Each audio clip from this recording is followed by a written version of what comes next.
All right, guys.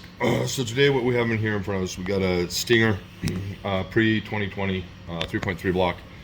Obviously, there's been some work done to it, but what we're doing today is we're checking our stud pocket depth. And something was said today about our studs versus the competitor studs.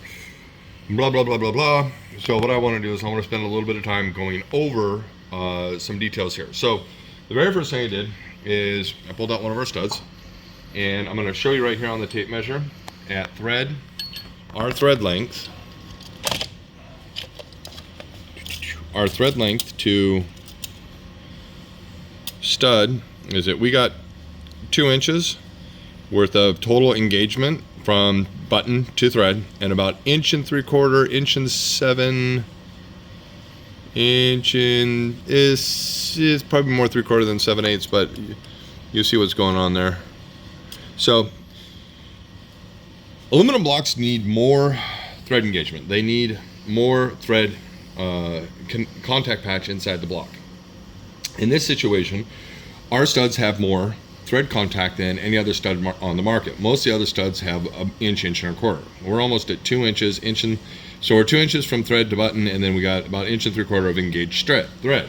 Now, something was said today about there not being 2 inches worth of threads in the blocks. So in the prior to 2020 blocks, they had a few threads less inside of them. I want to say it's maybe 4 or 5 threads. I don't know what the total count is when we were doing it, but I do know that the aft 2020 blocks have probably another 3/16 of thread engagement to 1/4 inch. So given that where we're at, if I have to do that, I will grab an aft 2020 block. So what I did is I took a little piece of rod here, and I measured from here to here, being 2 inches. And then over here, I measured from, so for this is thread engagement. So you can put this wire on the side of the hole, slide it down until it touches. When it touches, you mark it. That's the top thread. So if you look here, there's a little tiny mark. Hopefully the camera can see that on the top thread. And then this mark here this is our thread area. So I'm gonna take this, I'm gonna insert it into the block. So now there's my mark. We put it all the way into the block, and I'm gonna pull this out. So you see there, that's our engagement. Now if I wanted to, I could just go through and measure that. So the 2 marks, we're at like 2.25 inches. The problem being, that's not all. So there's the first mark. Yeah. Where's the second mark? Right here. Where's the first mark? Right here. Oh, at the top, sorry. Yeah. So that's your thread. So the overall pocket depth on the 2019, stupid tape measure. So the overall pocket depth on the 2019 block is right at 3.75. I know that the aft 2020s are 4 inches deep, so that was accurate. There's about 1/4 inch more of additional threaded area in the 2020 blocks. So why is this important? Well, for starters, aluminum, more threads, you're gonna have more engagement. It's just a better option versus doing 1.25 inches worth of threads on the opposing end. This here is really important too, because this button bottoms out in the block. The bottoming out in the block takes it where the threads are just loose. When this bottoms out in the block, it puts tension on the top side of the threads. So as you tighten this down, all the threads cinch on one side of the stud. That is a better option when the stud's bottomed out, because the stud can, like if I just screw this in a couple turns, it's still loose. Okay, if I screw it in more, and I screw this thing damn near all the way down, okay, it's still loose. Okay, that's just expansion, aluminum versus steel. Expansion, aluminum is going to expand more. Da da da da. The problem being is that when the stud's bottomed out, that's not a problem. The benefit is there's no play.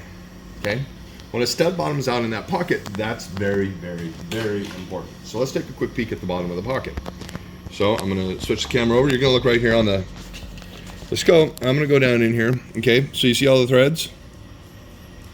Okay, you see all the threads don't go all the way down. They get to a point where there's that little space. You see that space? Okay, that space is where that little button goes on the end of our stud. Right here. That button goes down and bottoms out inside of that hole. If you look really, really close on the end of our stud, you can see that little shiny ring where the black is. See where that gets shiny? Can you see that? Okay, yeah. That shiny ring is bottoming out on that machine plate. Okay, is there 2 inches worth of stud threads inside the block? Well, yes there is, because I can simply take this, we go to the first thread point. Let me see if I can touch it. That's hitting a thread right there. And we have that marked. And then if we go to the bottom of the hole, okay, we have that marked, okay? Now the bottom of the hole is just a tiny bit deeper because there's that little machine space in there. So if I bring it up a little bit, and set it where our stud lands, which is really hard to do. Okay, it's at a different spot. It's a little bit shorter, but it's not short enough for me to be like overly concerned. So let's take a look. So what we're gonna do is we're gonna take this, which is 2 inches down. Oh, I'll show you, I marked it 2 inches, that little black. Okay, so I'm gonna put this inside the block. We're gonna bottom it out.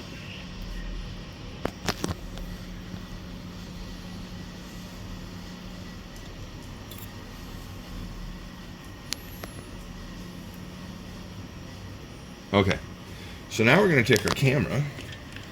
You put it all the way at the bottom? Yep. Okay. So now we're going to take our camera, and I'm going to turn the side camera on. And I'm going to slide the camera down until we see that black mark. Yeah, I've already tried doing one video like this, and it was a complete mess. So the camera has a really difficult time doing super close. Sorry guys, my wife's laughing at me. Alright, so we're going to slide this down until we see threads. Oh, there's threads, okay? Ew, it's blurry. I know, it's because the camera's not designed to go. But I see threads. Yeah, so what I'm trying to do is I'm trying to get it to where you can see the threads and then see, okay, so see that? See that little silver scratch? Okay, that's where the first thread, that's 2 inches, right there. That little silver scratch. Wait. What silver scratch? Right there on the, right there. See that scratch? This? Yes, I'm twisting this. Yeah. See that scratch showing up? Okay. I scratched. Oh, yeah. Okay, so we Yeah, could yeah. see it behind the black. But let's do this like this. I'm going to put this down in until we can see threads, and this is the other way that we were going to verify it. So as soon as I see threads, okay, there's a thread. That should be just about at camera angle. So what I'm going to do is I'm literally going to grab the borescope and the wire together, pull them out, and we're going to see where the camera lands. Hold on a sec, I got to twist the light out of the way. Okay, you see that? So the camera's just a tiny bit below that mark. The threads are actually starting up here. That's where we saw. Oh, yeah, there's the Okay, line. so the line is right there. Okay, so the threads, this little gauge isn't, excuse me, this little gauge isn't like 100% accurate. And of course, I have another stud hole here pulled out that we were going to go through and do multiple stud holes, but they all pretty much checked out the same. Okay, so does the block have 2 inches worth of thread engagement? Yes, on 2020 and later, I guarantee you that there's 2 inches worth of thread engagement. On these blocks, you're going to get 1 3/4 to 1 7/8 worth of thread engagement based on what we showed you over there and what we have here, okay? The reason that you need this again is you need all this thread engagement because this thread engagement is designed to hold these studs in place. The other companies that are literally, they have you screw the stud in. You got to go in like, okay, that far, and then you only have like 2 or 3 stud threads sticking out of the top. Well, then they're going to go through and they're going to make you go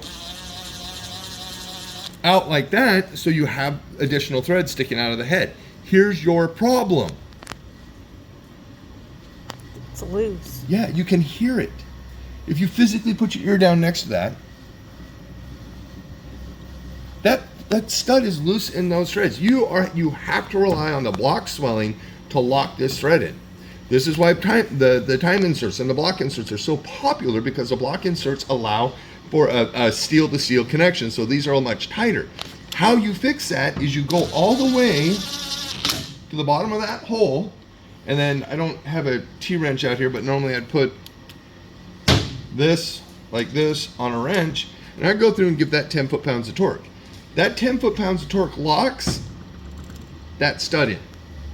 Okay, you need the studs locked into the bottom of the block in order to avoid the retorquing, in order to avoid the threads, the studs backing out because you screwed them in this far and had to back them out in order to get the thread engagement out of the top of the head so you can put a nut and washer on. Okay, this is critical. You have to have the studs all the way in the bottom of the block. You will never pull a stud out. You will never strip the block going with this configuration. I now have to show you guys washers. So let's go take a look at the washers and the pad, and then we're going to pull a couple measurements there. Okay, guys. So you're going to have to excuse my scratchy throat. I didn't make you mention of that when we started the first video. We have a crazy cold right now, but what we have is we have our washer and the competitor's washer. I don't know what kit this came out of. I just know that I pulled all the washers out of that kit and essentially threw some of them away. I don't think I got them all thrown away, and this is our washer. Now I can go through and address some of the basic differences, like our washer is obviously thicker. Our washer, has a taper face. Has a taper? Yeah, I can't see the taper. The tapers are pretty small on these, so their washer looks to have a taper too. Okay, so let's start with their washer. So I'm just going to drop that down in there.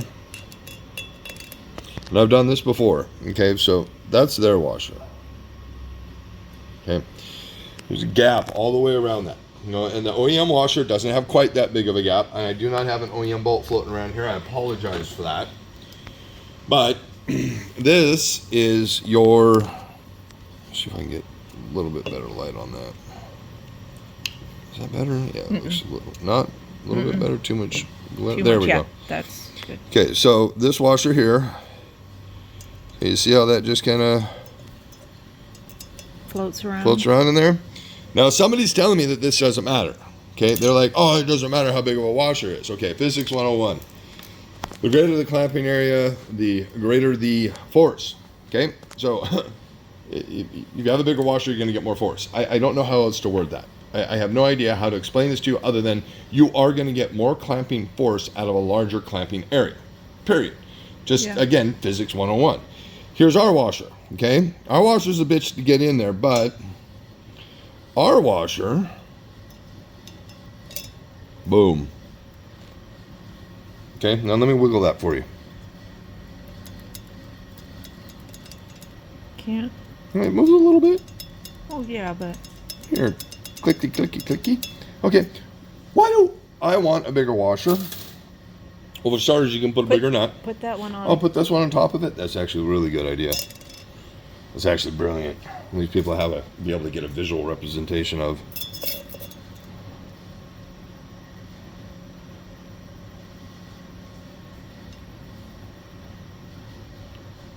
Okay. It doesn't have to be perfect. I know, my OCD is going to get the better of me. There you go.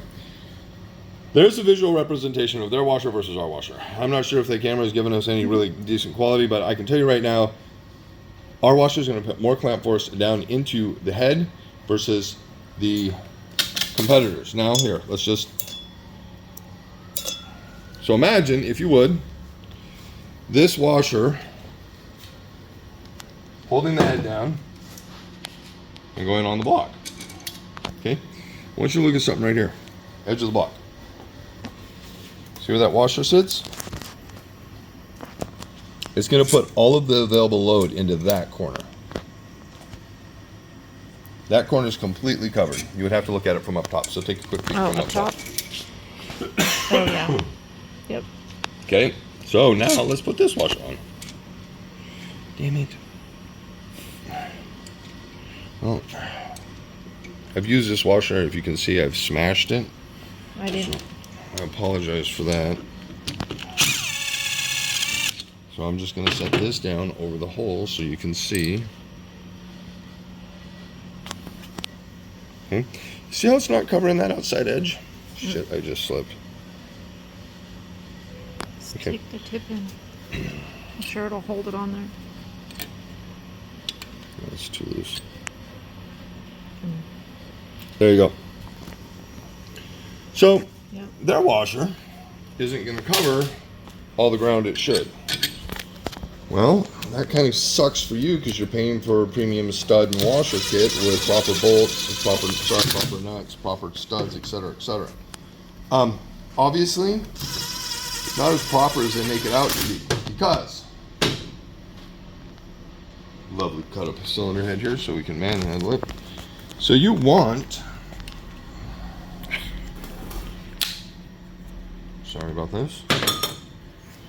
So you want as much surface area pressing down through the block as humanly possible. Now, I don't know if you can see this, but like if you want to take a look at the gasket area versus our washer, see our washer is like running out to the edge of the gasket, and their washer is not. Yeah. Okay? So that What's- leaves a gap. Yes, it leaves a gap. You're not putting 100% crush load into the surface of the head, and that load isn't getting transferred into the block. So many people want to say they have a better head stud. So many people want to say that you don't need the oversized custom machined washer. Yes, it's a custom machined washer. It's machined here. If anybody wants to make them, I'm sure you can probably break out your own feeler gauge and figure it out yourself. But they're 9.63 inches. They don't make a 9.63 inch washer, so we have to put them in a lathe in a jig that we made so we can machine all the washers down to 9.63 inches. 9.63 inches is the sweet spot because it gives roughly about 1.5 thou of distance all the way around, so you can have a little bit of shake, expansion from the aluminum, etc., etc. Is our stud kit better? Absolutely, hands down. I wouldn't, with everything I just showed you, with the block being the way it is, the head that is being the way, the washers, I didn't have an opportunity to show you the oversized nuts versus the standard nuts. It's really, it's just comes down to doing a proper head stud kit. Without looking into all the social media bias that there is, without looking at all the social media, this head stud's better because it has a higher clamp load. We can go into a bolt elasticity, material elasticity. We can go into bottoming versus time inserts, block inserts versus stainless versus mild steel. There's a lot of things that we can cross. I'm not going to cross these with you. Okay. The problem being is that ARP wants a stud bottomed out on the block. ARP wants the button on the end of that stud because the inside of our block has a button area. Okay. ARP wants as much thread engagement, hence we have 1 3/4 to 1 7/8 thread engagement on our studs. That's what makes a good head stud kit. So when somebody goes, well, I guess ARP engineers screwed it up. No, actually they didn't. This is how ARP engineered our kit. I look at your kit, and your kit doesn't have a button. Your kit doesn't have, inch and 3/4 to inch and 7/8 worth of thread engagement. Your kit doesn't have a properly fitting washer. Well, how did our ARP screw that up? I have to assume somebody gave them the wrong information or didn't give them complete information. So with proper information, complete information, ARP can engineer a kit that works. So you won't have to put inserts in, you won't have to worry about pulling studs out because I have the most stud engagement with our kit that's on the market. I hate doing these videos. And I hate, especially when I had to do it with a scratchy throat, sick as I am. But I am so tired of trying to get information to the Stinger community, the Genesis community, the 3.3 turbo community, that nobody wants to look at the aspects of what we're doing, how we're doing it. Ton Finn, Zuck, whatever he goes by, he had the opportunity to put our stud kit in and says it's the best stud kit available. Do you know why it's the best stud kit available? Because it was engineered for the car. Because we gave ARP everything they needed to engineer a proper kit. Okay, so if you're looking for a head stud kit and you want something that you don't have to spend a bunch of money on or do 2 times or 3 times over, this is the kit. You want this kit. This is important to making power. How much power? Who knows? Put a pair of 1,000 horsepower turbos on your car, this should hold 1,000 horsepower. You put a pair of 1,500 horsepower turbos on it, 1,500 horsepower might hold. You want to know what's cool about my kit? Is that we are coming out with a 12 millimeter kit versus the 11 millimeter kit. The 12 millimeter kit requires you to cut holes, open up the head bolt holes a minute, and it requires you to drill and tap the block. Okay, but when you put a 12 millimeter bolt in this, you're looking at something that's easily 1,500 to 1,600 horsepower capable. So with that being said, I hope everyone learned something. If you didn't learn anything, I don't know how to dumb this down anymore for you. I just want you getting the good information with the proper parts so you don't have to have failures. Thank you for chiming in. Thanks for listening to the video, and I'm sorry I talked your ear off.